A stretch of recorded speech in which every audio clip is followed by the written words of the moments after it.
बिस्मिल्लाहिर्रहमानिर्रहीम। जैसा कि आप सब जानते हैं कि इस वक्त पूरे मुल्क में मानसून की बारिशें हो रही हैं। उसके साथ साथ आपको ये भी पता चलें कि बलूचिस्तान का जो सूबा है इस वक्त सबसे ज़्यादा मुतासिर हुआ है इन बारिशों से।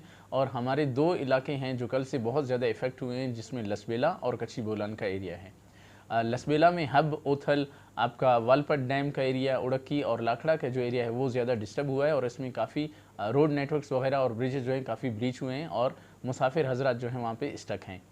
और बोलान में जो आपका सिराजाबाद का एरिया है वो भी ज़्यादा इफेक्ट हुआ है, किरता का एरिया, और ट्रैफिक को वहाँ पे भी रोक लिया गया है। इसी हवाले से पीडीए में बलूचिस्तान ने अपनी rescue teams along with the boats necessary item relief item जो हैं लसबेला डिस्ट्रिक्ट में डिस्पैच कर दिए हैं और बोलान में भी। और साथ में हमने प्रोविंशियल गवर्नमेंट से हेली की सर्विस के लिए भी रिक्वेस्ट कर दी है।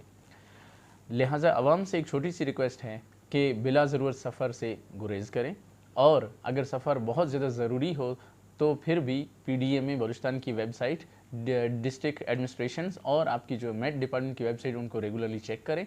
और साथ में जहाँ से सैलाबी रेला गुजर रहा हो या जहाँ से ज़्यादा गहरा पानी आपको लग रहा है कि वो है, उसको जो है पास करने से गुरेज करें, एहतियात करें, क्योंकि एहतियात मौत से बेहतर है। शुक्रिया।